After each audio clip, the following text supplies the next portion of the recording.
Hi guys, welcome back to my channel. और इस channel पे हम बात करते हैं बैंकिंग एग्जाम से रिलेटेड उन सभी चीज़ों की जो कि एक एस्पिरेंट को हेल्प करती है उसकी प्रिपरेशन को बूस्ट करके जल्दी एग्जाम को क्लियर करने के लिए। तो इसी सिनेरियो में आज का वीडियो बेस्ड है जनरल अवेयरनेस के ऊपर।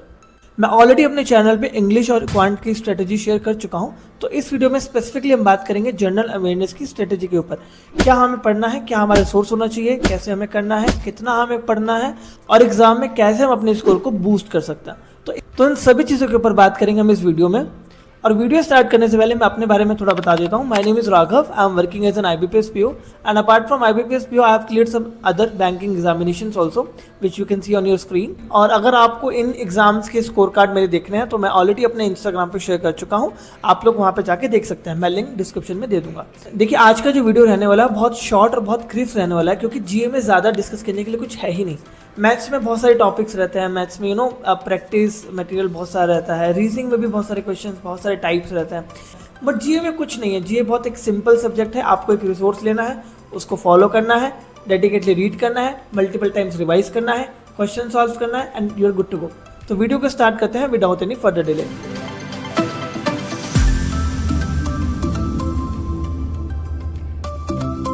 तो इस वीडियो को मैंने कुछ सेक्शन में डिवाइड किया है एज माय अर्लियर वीडियोस, सो आपको समझने में इजी होगा। तो सबसे पहले हम बात करेंगे इस वीडियो में GA के रिसोर्स के बारे में या फिर GA के सोर्स के बारे में कि हमें GA पढ़ना तो है, लेकिन पढ़ना कहाँ से है। क्योंकि मार्केट में बहुत कन्फ्यूजन रहता है, क्योंकि बहुत सारे सोर्सेज अवेलेबल हैं। सब क्लेम करते हैं कि सब रिसोर्सेज बेस्ट है। Obviously they are best at their own, but हमें हमारे लिए क्या सुटेबल है या फिर हमारे लिए क्या बेस्ट वर्क करेगा, हमें उसके बेसिस पे डिसाइड करना। तो इस वीडियो में मैं अपना रिसोर्स बताऊंगा जो मैंने यूज़ किया था इन सभी एग्जाम्स को क्लियर करने के लिए। तो अगर आपको वो सोर्स अच्छा लगे या फिर आपके लिए वो सोर्स सुटेबल हो तो आप भी वो लोग फॉलो कर सकते हैं। तो सबसे पहले रिसोर्स जो मैंने फॉलो किया था अपने बैंकिंग एग्जाम्स की जनरल अवेयरनेस को क्लियर करने के लिए या फिर आप बोलिए क्रैक करने के लिए, वो था अफेयर्स क्लाउड का monthly PDF। Exactly, not daily, not weekly, monthly PDF I have followed. Because monthly PDF में आपको जो कंपाइलेशन मिलता है डाटा का वो एक्यूरेट मिलता है और आपको सारा एक ही जगह पे डाटा मिल जाता है। तो आपको एक न्यूज़ को एक ही बार पढ़ना है और एक ही बार में उसको आप अच्छे से डिटेल में कवर करके फिनिश कर सकते हैं। तो I suggest monthly PDF of affairs cloud.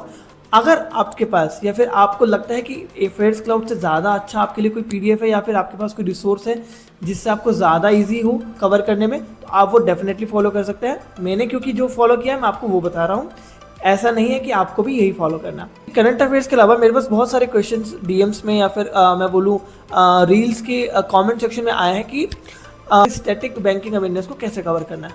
तो मैं आपको सिंपली सजेस्ट करूंगा, कोई पेड कोर्स या फिर कहीं पे जाने की ज़रूरत नहीं है, क्योंकि स्टैटिक बैंकिंग आपको उतनी आनी चाहिए जितना आपको रिक्वायरमेंट है। आपको ज़्यादा उसमें मास्टरी करने की ज़रूरत नहीं है। तो आप क्या करेंगे, सिंपली आप यूट्यूब पे जाएंगे, जो भी आपको बैंकिंग अवेयरनेस का कोर्स मिले फ्री पे, यूट्यूब में बहुत सारे कोर्सेज हैं, वो आप एक भी कोई कोर्स डेडिकेटली उसको स्टार्ट से लेके एंड तक फॉलो कर लीजिए। उसके अलावा कुछ और करने की आपको ज़रूरत नहीं है। देखिए, एज एन एस्पिरेंट हम क्या सोचते हैं कि जितनी चीज़ें कॉम्प्लेक्स होंगी उतनी ज़्यादा इफेक्टिव होंगी, बट ऐसा नहीं होता है। Sometimes simple things are more effective. तो इसी फॉर्मूले को आपको याद रखना है और ट्राई करना है कि जितना सिंपल आप अपनी प्रिपरेशन को बना पाएँ उतना सिंपल आप बनाइए। क्योंकि आपको सिर्फ मार्क्स वसूल करना है, एग्जाम क्लियर करना है, आपको उसमें मास्टर नहीं बनना है, आपको उसका टीचर नहीं बनना है। तो उस पॉइंट ऑफ व्यू से नहीं पढ़िए। अगर आप ये चीज़ फॉलो करते हैं तो बहुत सारा टाइम आपका सेव होगा और मुझे लगता है कि आपका स्कोर जो कि अभी लो है वो भी इंक्रीज होना स्टार्ट हो जाएगा इस स्ट्रेटेजी को फॉलो करके। सेकंड स्टेप में हम बात करेंगे GA की जो मंथली PDF मैंने आपको बताई है उसको कवर कैसे करना है या फिर उसको हम पढ़ेंगे कैसे, बिकॉज वो बहुत लेंदी है, बहुत सारा डाटा उसमें रहता है। तो इट्स नॉट पॉसिबल कि आप 4 to 5 मंथ्स का अगर आप पढ़ रहे हैं तो आप, मैं अप्रॉक्सीमेटली बोलूँगा तो 24 to 3000 पेजेस उसमें रहेंगे। तो कैसे आप उसको कवर करेंगे, तो मैं अपना मेथड बताता हूँ। मैं क्या करता था, जब भी फॉर एग्जाम्पल अभी हम अप्रैल में हैं तो मार्च का PDF आ चुका है, तो मैं क्या करूँगा, मैं मार्च के PDF के जो पेजेस रहेंगे, नंबर ऑफ पेजेस, उसको नंबर ऑफ डेज में डिवाइड करूँगा अपनी कैपेसिटी के अकॉर्डिंग। फॉर एग्जाम्पल अगर मार्च की PDF में 400 पेजेस है तो 400 पेजेस को आपको ये देखना है कि मैं पर डे कितना पेजेस कर सकता हूँ इन द सेंस। देखिए, पहली रीडिंग में आपको याद नहीं होगा फॉर श्योर, आप कितना भी अच्छे से रीडिंग कर लीजिए, अगर आप फर्स्ट रीडिंग किसी भी PDF का या फिर किसी भी टॉपिक का कर रहे हैं तो आपको याद नहीं होगा। तो आपको ये डिसाइड करना है कि मैं स्टार्टिंग में अगर मैं सिर्फ एक रीडिंग कर रहा हूँ तो मैं कितने पेजेस कवर कर सकता हूँ एक दिन में। तो उसके अकॉर्डिंग आपको डिवाइड करना है। मैं क्या करता था, मेरा कैपेसिटी रहता था 40 to 50 पेजेस पर डे, तो मैं क्या करता था 400 पेजेस डिवाइडेड बाई 10, तो 40 पेजेस पर डे मैं कवर करता था जीए के। उसके बाद जैसे ही 10 डेज मेरा फर्स्ट रीडिंग खत्म होगा, उसके बाद नेक्स्ट 10 डेज में मैं दोबारा से उसका सेकंड रीडिंग करूँगा, देन नेक्स्ट लास्ट 10 डेज में मैं उसका रिवीजन करूँगा। तो ऐसे मैं फुल मंथ में प्रीवियस मंथ के पीडीएफ को कवर कर लेता था। मोस्ट इंपॉर्टेंट चीज़ जो जीए में आती है वो आती है रिवीजन, क्योंकि आप कितना भी पढ़ लीजिए, अगर आप एक चीज़ को बार बार रिवाइज नहीं करेंगे तो वो आपको रिटेन करने में प्रॉब्लम रहेगा। तो मैं एक पेंसिल पीडीएफ को मेक श्योर करता था कि मैं एग्ज़ाम से पहले एटलीस्ट 5 टाइम्स रीड कर लूँ। एग्जैक्टली हर पीडीएफ को मैं 5 टाइम्स रीड कर चुका होता था एग्जाम देने से पहले, बिकॉज अगर आप उसको रिवाइज नहीं करेंगे तो कोई उसका यूज़ नहीं है। जितना मर्जी आप रिसोर्सेज फॉलो कर लीजिए, जितना अच्छा आप मटेरियल ले लीजिए, अगर आप उसको डेडिकेटली रिवाइज नहीं कर रहे हैं तो that will not gonna serve your purpose. अब नेक्स्ट टॉपिक पे हम आते हैं क्वेश्चन सॉल्विंग पे। देखिए हमने जीए की मंथली पीडीएफ पढ़ ली है, हमने उसको an number of times revise भी कर लिया है।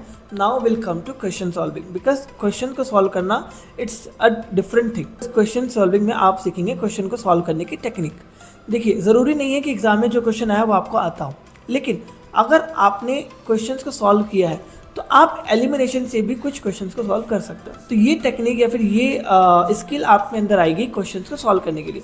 तो मैं क्या करता था अपनी प्रिपरेशन में कि जितने भी मैं क्वेश्चंस को सॉल्व कर सकता था, either from YouTube channel videos, either from different platforms जो मॉक टेस्ट अवेलेबल कराते हैं, या फिर लाइव टेस्ट, फ्री टेस्ट भी होते हैं, और कुछ टीचर्स भी पीडीएफ शेयर करते हैं, और जो आप फुल लेंथ मॉक टेस्ट लगाते हैं उसमें भी आपको 40-50 क्वेश्चन पर मॉक में मिल जाते हैं। तो जितना हो सके आप उतने क्वेश्चन को सॉल्व कीजिए, क्योंकि आपने पूरा डाटा आपने याद कर लिया। अब आपका जो मेन चीज़ बचता है वो है क्वेश्चन सॉल्विंग। ये सभी स्टूडेंट जो भी ये वीडियोस देख रहे हैं, इस बात को बार बार स्ट्रेस दे के बोल रहा हूँ कि आप जितना हो सके उतने ज़्यादा रिवाइज कीजिए अपनी करंट अफेयर्स को और स्टैटिक बैंकिंग अवेयरनेस को। एंड आई होप आपको ये वीडियो पसंद आई होगी और आपके लिए वीडियो हेल्पफुल रहेगी। आगे और भी जो भी आप वीडियो चाहते हैं आप मुझे कमेंट करके बता सकते हैं, मैं ज़रूर ट्राई करूँगा कि मैं उस टॉपिक पे वीडियो लेके आऊँ। तो आज के लिए इतना ही। Thank you so much for watching. Bye bye.